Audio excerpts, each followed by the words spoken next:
I was sick and I was fighting for my life at the time. I spent 2 nights in jail, 3 days and 2 nights. As a matter of fact, what impressed me as I was being processed through, the deputies, the sheriffs, they were all angry. With just one look at me in my suit, and they said, "What are you doing in here?" When I told them child support, they couldn't believe it. Many of these men had gone through the same thing. They had all heard of this Judge Valentine, and they were furious. As soon as I got back in the holding pen, as they called it, the prisoners back there looked at me and said, "Hey man, what are you doing in here?" I told them child support. It was a riot in there. They were furious. All of these men had faced something similar. What I learned in those 2 days talking to these guys, I came to this battle with some resources, some financial backing of my own doing. I was fairly successful, but you know what? The typical dad doesn't have that kind of income. If he's making minimum wage, he cannot fight for his child.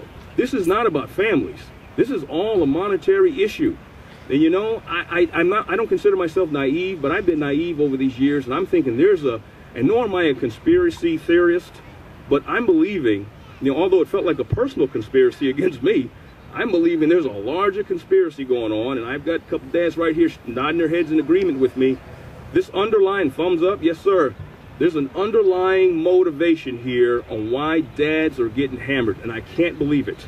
Money, yes sir. Industry. The money and industry at the peril of our children. And then you read the newspaper about these young boys going wayward, the young girls who are, you know, exposing themselves and dancing on YouTube, families in destruction. Politicians are talking about we need to reel in wayward dads. No.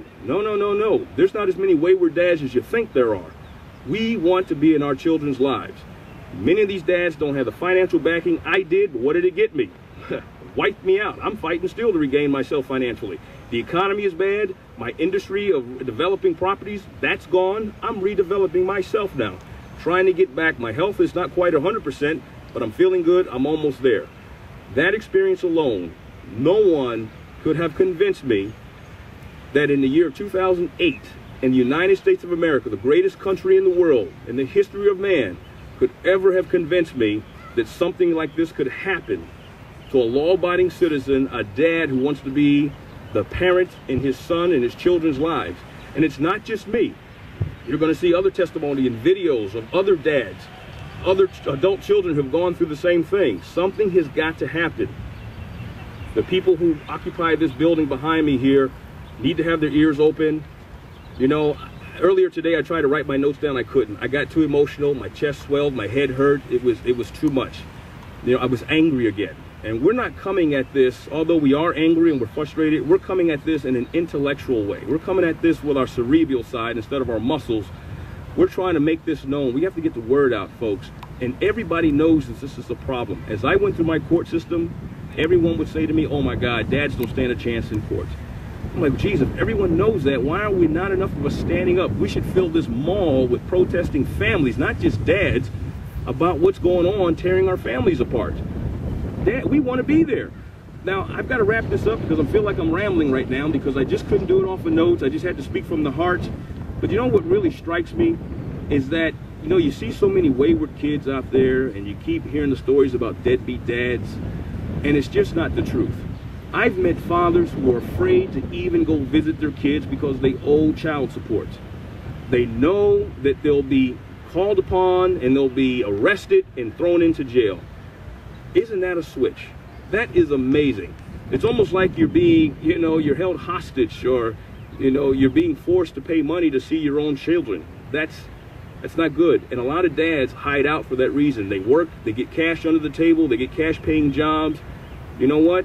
I have to go back to court every September and show my bank statements just so the court can decide whether or not they're going to get more money from me. In closing, it's broken. And I hope that everyone who hears this and sees this understands that, you know, I have a 10-year-old little boy out there who's missing his dad. His dad is missing him. The last time I saw him was about 18 months ago. He and I both love airplanes. We were right there at the Aerospace Museum. We bought a bunch of plastic planes because we were going to design his room as an airplane theme. We were going to hang the airplanes and the space rockets and the ships from the ceiling with strings and paint them. I still have the paint sitting on the floor of his room in my house.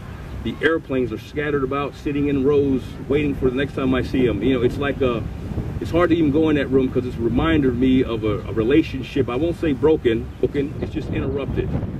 That's a symbol of my interrupted relationship with my little boy. But if he sees this and whoever else, he knows Daddy loves him. The last thing I miss, he and I have a saying together, when I would say, who's my favorite little boy? And he would look around like he had to think, and he says, I am, and we give each other a high five. Folks, there's no money that can replace that. You know, you legislators, you got to see this as a human, there's a human toll here, and it's broken, and we need to fix it. I still have faith in this country. Thank you for the opportunity to be on the microphone. Thank you.